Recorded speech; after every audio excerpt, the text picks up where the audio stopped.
Now a traffic mess on interstates, multiple interstates in the Sacramento region, and this has been going on all day long. Thanks for joining us. I'm Ty Steele. I'm Lisa Gonzalez. We've been tracking this since it happened. 4 o'clock this morning is when it all began. A crash during the morning drive.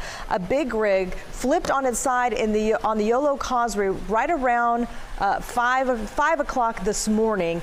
Took a couple hours to clear that, but the big rig went into a construction zone. Construction that was already happening on the causeway. It broke through barriers, went into a ditch, and this is where they pulled it out. That was about 7 a.m. Well, now here we are, 4 p.m., and we're still seeing the impacts of that big rig.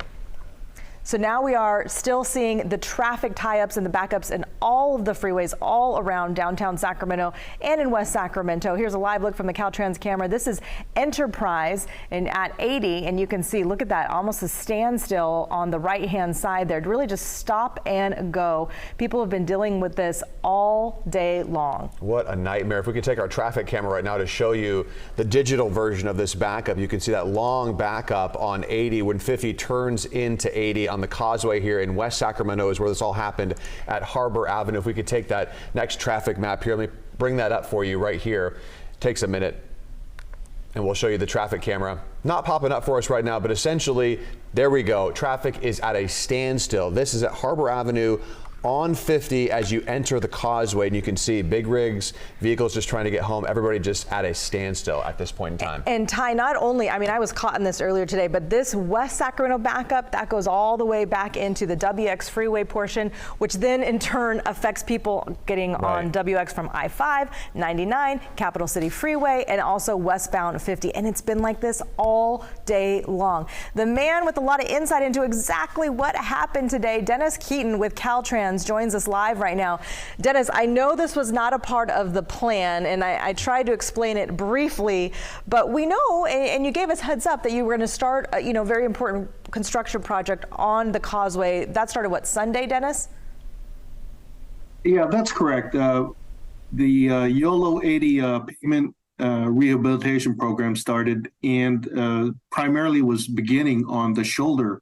So what evidently happened is that last night when they were wrapping things up and getting ready to open up that number 3 lane, getting ready for the morning commute, I can't really talk about the investigation into what the cause is, but for an unknown reason, a driver of a big rig traveled into the construction zone, going past the barrels, and then rolling the big rig into which was the construction zone.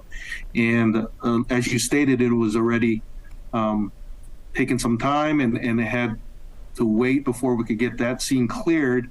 Well, a field decision was made by Caltrans and the contractor that for safety's sake, that maybe they should shut it back down again on the number 3 and make sure that shoulder is secured so that we don't have another big rig or another vehicle possibly getting trapped. And so that decision's been made.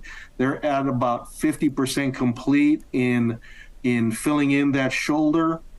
A conservative estimate of time of when this is going to be completed is going to be around 6 to 7 o'clock tonight. So that's what we're going on, and it was more of a judgment call for safety reasons. So an adjustment was made after that big rig crashed, and that's what we're dealing with right now. And 7 p.m. is hopefully when that will start to clear up. Am I understanding that correctly? That is correct. Good news is that there was no fatalities or injuries involved in that big rig crash. The bad news is we've got some major inconvenience for a lot of people that are trying to get home and enjoy the rest of their afternoon. And this is what we're dealing with right now. Yeah, this was not a part of the original plan. We knew there were going to be some slowdowns in one lane, but now it's also the number 3 lane that's closed. So you've just got the number 1, the number 2, the far left lanes open right now, which is not a lot. It's a very tight bottleneck. So Dennis Keaton, thanks for explaining everything that happened and kind of an unfortunate series of events, but this construction work is going to be going on for some time. So yeah, we just need to be aware of that. Dennis Keaton from Caltrans, thank you so much.